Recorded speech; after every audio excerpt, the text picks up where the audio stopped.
Hello again, everybody. Zach Attack is here with the attack line for Monday, October 22nd, 2012. Alright, let's kick it off with DJ Zach Attack news. That's, of course, me and my DJing business. Had probably the busiest schedule of my career. 7 gigs in 3 days. I had 3 gigs Friday, 3 gigs Saturday, 1 gig Sunday. Starting with Friday, 3 gigs on Friday, starting with Havel Elementary School. I've done fun ones for the Indian Hills School for 4 years straight. Hamilton Parsons' second year. This upcoming Friday will be my 4th year at Amanda Moore. This past week I did Havel's fun one for the very first time. It was kind of a topsy-turvy day. We were inside for the first hour. This has never happened on my schools. I'm always outside or inside, no moving, no in and out. Like one class in, then the other's out. That's what happened with Havel. We did the first class inside. We moved it outside for the rest of the day. But despite that, and a little sprinkle now and then, it was a good fun one. You know, we had, once again, I love doing outdoor lunches, outdoor fun ones, because they all come out for lunches, and I DJ jockey for them doing lunches. Did that at all three schools thus far, Amanda Moore. They always have it inside no matter what. So I did the lunches with Greg, Gangnam Style One Direction during lunches, and I played them during the fun one too. And parents loved it. Everyone loved it. We had the Rainforest Cafe, Frog, Cha-Cha come out to say hi to the kids during the second half of the day because we were younger kids, older in the morning. So despite a topsy-turvy start, we had a great finish at Havel. And then the second gig of Friday was a special needs dance at Washington State Center once again. It was a Halloween themed, and it was a good one. Not as packed as usual, but it was a good one. The last two, September and October, were awesome. And we always have people dancing before 6:30.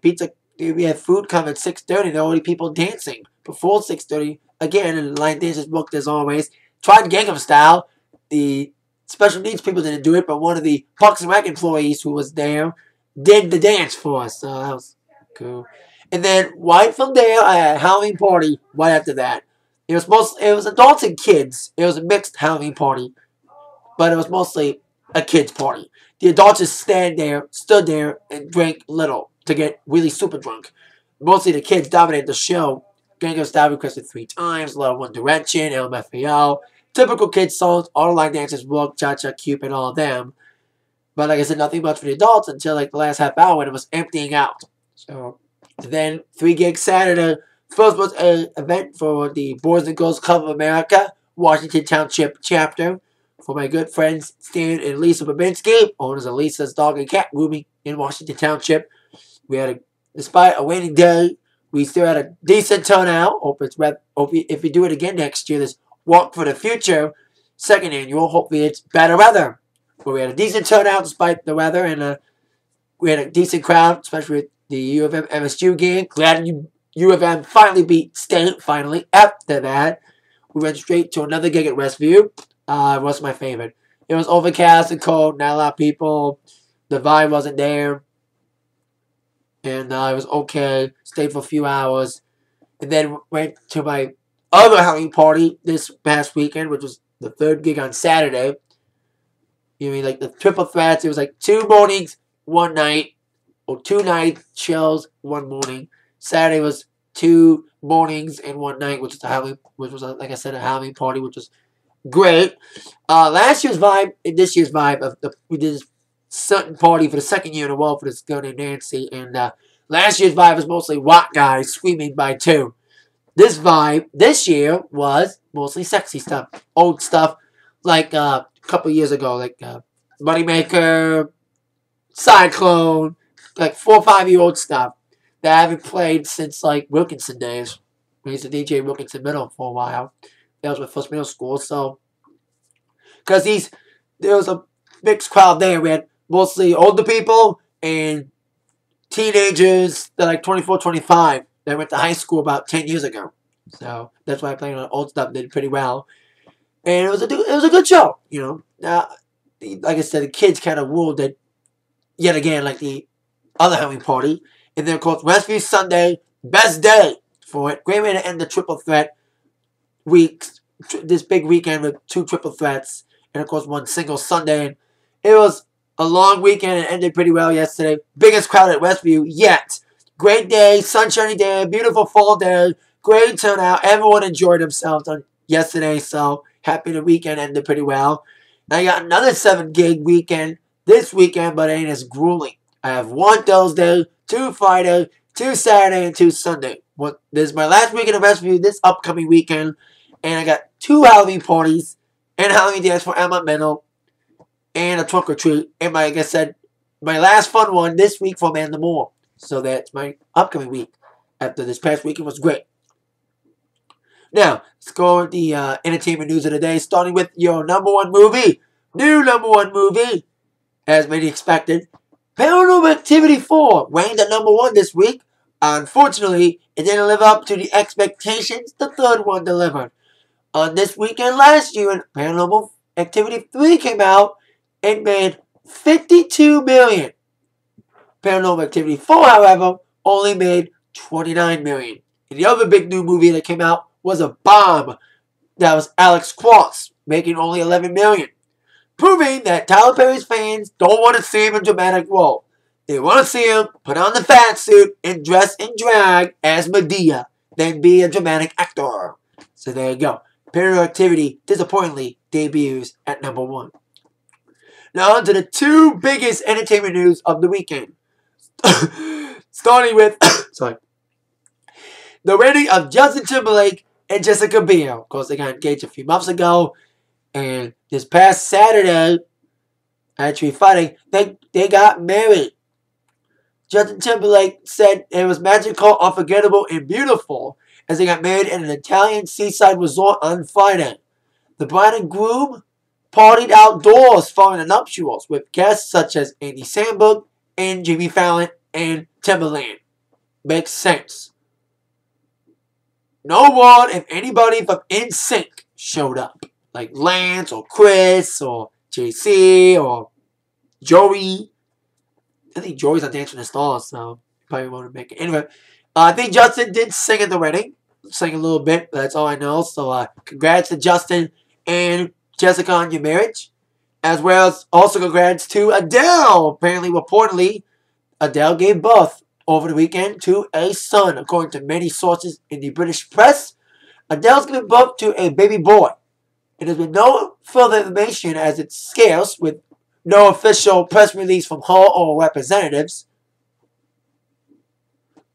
So we'll probably find out soon enough officially if Adele had a baby or not. So reportedly, Adele had a baby. If so, congrats to you, Adele, as well, on having your baby at last. Now, on with 2 news. 2 news on Maroon 5. Now, Maroon 5 hasn't done much touring yet for the new album Overexposed, which came out this past June, mostly because of Adam Levine's tough schedule with The Voice after all. So they haven't toured much, and especially I think they announced the tour at the right time. They're going on tour next year. They announced the tour today, especially with their single One More Night still waiting at the top of the chart. They announced their Overexposed North American tour today, which will kick off on February 13th in Columbus, Ohio. And the second stop will be Detroit. Detroit, Michigan, the Palace of Auburn Hills. It'll be a 30-date tour, including right after Detroit, Madison Square Garden. The opening acts for the 30-date tour will be Owl City, of course, coming off his big success with Good Time with Carly Rae Jepsen, his first big hit since Fireflies. And Neon Trees, of course, like Mr. Iowa City, had a hit a few years ago with Animal, and now back up the charts with Everybody Talks. That should be a decent bill. Maroon, Owl City, and Neon Trees. Announcing the tour today. It'll be, of course, in Detroit. Second stop, stopping in New York, Chicago as well. I think Maroon's also going on Europe tour with Neon Trees. So, Maroon 5 on tour. Now, on with news on the Country Music Hall of Fame having their induction ceremony over the weekend. Of course, a lot of people got inducted, but the biggest name of the Country Music Hall of Fame class of 2012 is Garth Brooks. Of course, highly regarded as one of the biggest selling country artists of all time, getting his due this past Saturday at the ceremony. A lot of his celebrity friends, James Taylor, Bob Seger, And even the king of country himself, George Strait, tipped their hat, pardon the pun, to Mr. Brooks getting inducted to the Hall of Fame with his second wife, Trisha Ewart, at his side. Golf was teary-eyed as he accepted the honor of being inducted into the Country Music Hall of Fame. When it comes to him coming back, there's been rumors about him coming back. He's been doing a stint in Vegas since he's on semi-retirement, waiting for his kids to grow up, but now his kids have fully grown up. So Golf may end up coming back soon. That's what he said during interviews on the red carpet at the Hall of Fame ceremony. So, congrats to not only Golf, but all the other Hall of Fame inductees in the Country Music Hall of Fame, including Connie Smith, another guy, like a steel guitar player or whatever. But there you go. Congrats to Garth on that big honor of being in the Country Music Hall of Fame. Well deserved, because he was and probably still is one of the biggest sellers in country music. Now on with news on the X Factor. Of course, the second season's been a lot of ups and downs this season, with new judges like Britney Spears and Demi Lovato. Finally revealed the new hosts this past week, with Mario Lopez and Khloe Kardashian now the co-hosts of the X Factor. Who's going to pull a Dunkerman? Leave after the second season. Especially since there is now officially a third season. Fox has renewed the X Factor for a third season. Who knows if Demi and Britney will stay around for that. So indeed. So there you go. X Factor. Higher ratings than last season. But still losing to The Voice, of course. But we've been renewed for a third season, which will probably start next year. Now, on with sports. Before I get to wrestling, Detroit's going to lose a lot in sports, because Detroit Tigers swept the Yankees. Yay! I got all the newspapers. Here's the Free Press headline from this past Friday after the Tigers swept the Yankees. Here's the news. In Detroit, Macomb Daily. I guess I live in Macomb County, Michigan. International syndicated USA Today. While the Tigers are winning and heading towards the World Series, the Lions are sucking once again. Of course, tonight they face off once again on Monday Night Football against a certain team from a certain town. That despite the fact I live in Michigan, I support this team tonight, especially they've been kicking ass after their loss against Green Bay, a team that is known as the Bears. The Bears. I do have a Lions shirt too that I will wear just in case Lions do win. But in everyone's mind, and especially mine, Lions are going down. The Bears. Like I said, I'm from Michigan. I'm a Bears fan first. I just jumped on the Lions bandwagon. Now I'm doing what everybody else is doing. Jumping off the bandwagon. Once again, joining on the bandwagon of the Bears. The Bears. So, there you go. Bears against Lions. And you know, old saying goes, Lions and Tigers and Bears. Oh, my. Now it's Lions and Tigers in war. Oh, my. War preview for tonight. The last one before Hell in a Saturday night. Trying to make the pay-per-view look good, which it's not. Starting with the top 4 questions tonight. Question number 4. Well, we'll go down between Big Show, part of the other big stupid title match in Hell in a Cell against Sheamus against Kane. Big Show, of course, beat the crap out of Daniel Bryan last week, and Kane came to the rescue after laughing at Daniel and ready to beat up Big Show before Big Show ran off. So now tonight, Kane will face off against Big Show. I bet you Sheamus and or Daniel Bryan may get involved for helping or distracting Kane or distracting Big Show.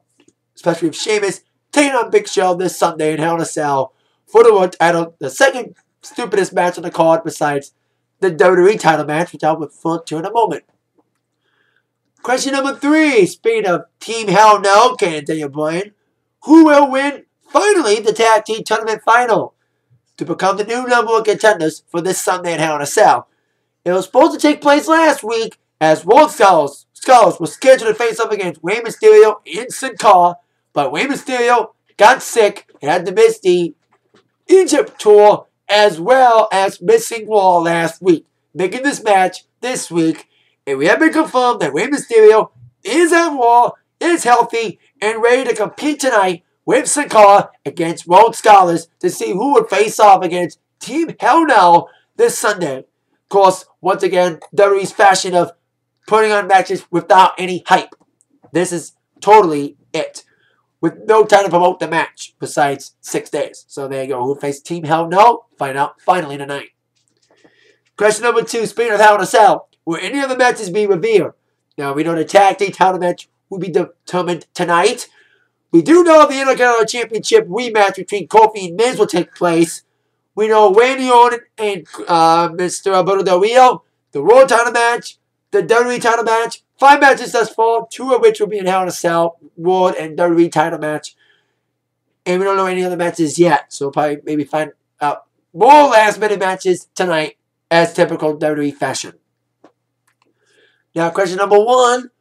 What will go down between Punk and Ryback to make the WWE title match look decent?